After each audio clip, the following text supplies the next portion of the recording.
દશામાં વિસર્જન પહેલાં આ એક કામ કરજો. જય દશામાં માતાજી. જો તમે દશામાં માતાજીની સ્થાપના કરી છે અને હવે વિસર્જનનો સમય નજીક આવી રહ્યો છે, તો વિસર્જન કરતાં પહેલાં આ એક કામ કરવાનું ભૂલતા નહીં. કહેવાય છે કે માતાજીને વિદાય આપતી વખતે જો ભક્ત સાચી શ્રદ્ધા અને ભાવથી માતાજી પાસે પોતાની ભૂલોની ક્ષમા માગે અને પરિવારની સુખ શાંતિ માટે પ્રાર્થના કરે, તો મનને ખૂબ શાંતિ મળે છે. તો ચાલો આજે જાણીએ કે દશામાં વિસર્જન પહેલાં કયું એક કામ જરૂર કરવું જોઈએ અને માતાજીને કેવી રીતે ભાવપૂર્વક વિદાય આપવી. વિડિયો અંત સુધી જરૂર સાંભળજો. દશામાં માતાજીના વિસર્જનનો ભાવ. દશામાં માતાજીની પૂજા અને વ્રત દરમિયાન આપણે માતાજીને આપણા ઘરમાં શ્રદ્ધાપૂર્વક સ્થાન આપીએ છીએ. આ દિવસોમાં ઘરમાં દીવો પ્રગટાવીએ છીએ, માતાજીને કંકુ, ચોખા, ફૂલ, પ્રસાદ અને નૈવેદ્ય અર્પણ કરીએ છીએ. પરંતુ જ્યારે વિસર્જનનો સમય આવે છે ત્યારે તેને માત્ર મૂર્તિને પાણીમાં પધરાવવાની ક્રિયા તરીકે ન જોવી જોઈએ. આ સમય માતાજી પ્રત્યે કૃતજ્ઞતા વ્યક્ત કરવાનો સમય છે. માતાજીને કહી શકાય, હે દશામાં માતાજી, જાણતા અજાણતા મારાથી કોઈ ભૂલ થઈ હોય તો મને ક્ષમા કરજો. મારા પરિવાર પર તમારી કૃપા રાખજો અને અમને સુખ, શાંતિ અને સદ્બુદ્ધિ આપજો. વિસર્જન પહેલાંનું સૌથી મહત્વનું એક કામ. દશામાં માતાજીના વિસર્જન પહેલાં પરિવાર સાથે બેસીને માતાજીની આરતી અને પ્રાર્થના કરવી ખૂબ ભાવપૂર્ણ માનવામાં આવે છે. સૌ પ્રથમ ઘરના બધા સભ્યો માતાજી સામે બેસો. માતાજી સામે દીવો પ્રગટાવો, કંકુ અને ફૂલ અર્પણ કરો.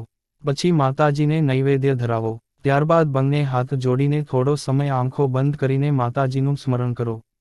અને દિલથી કહો, હે દશામાં માતા, અમારા ઘરમાં હંમેશા સુખ શાંતિ રાખજો. અમારા પરિવારના દરેક સભ્યને સદ્બુદ્ધિ આપજો. જે મુશ્કેલીઓ છે તેમાંથી બહાર આવવાની શક્તિ આપજો. માતા, અમારાથી થયેલી જાણતી અજાણતી ભૂલોને ક્ષમા કરજો. આ પ્રાર્થનામાં સૌથી મહત્વની વસ્તુ છે સાચો ભાવ અને શ્રદ્ધા. માત્ર શબ્દો બોલવા કરતાં દિલથી માતાજીને યાદ કરવું વધુ મહત્વનું છે. માતાજીને શું અર્પણ કરવું. વિસર્જન પહેલાં માતાજીને તમારી પરંપરા પ્રમાણે કંકુ, ચોખા, ફૂલ, નૈવેદ્ય અને પ્રસાદ અર્પણ કરી શકો છો. ઘરમાં બનાવેલો પ્રસાદ હોય તો તે પણ માતાજીને ધરાવી શકાય. પછી પરિવારના બધા સભ્યો માતાજીની આરતી કરો.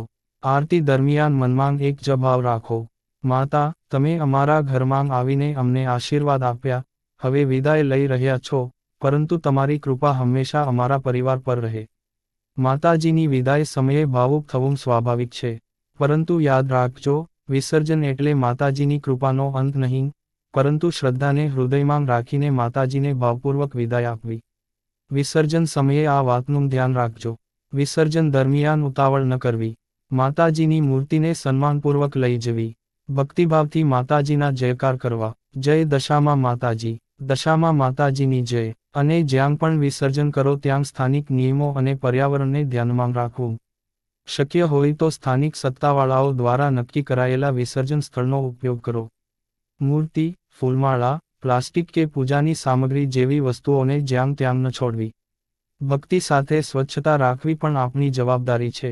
માતાજી પાસે શું માંગવું. વિસર્જન પહેલાં માતાજી પાસે માત્ર પૈસા કે ભૌતિક સુખની માંગણી કરવાને બદલે આ પ્રાર્થના પણ કરજો. હે દશામાં માતા, અમને સદ્બુદ્ધિ આપજો. અમારા પરિવારના દરેક સભ્યને સ્વસ્થ અને સુખી રાખજો. અમારા ઘરમાં પ્રેમ અને એકતા રાખજો. અમારા જીવનની મુશ્કેલીઓ દૂર કરવાની શક્તિ આપજો. અને માતા, અમારી ભક્તિ હંમેશા સાચી રાખજો.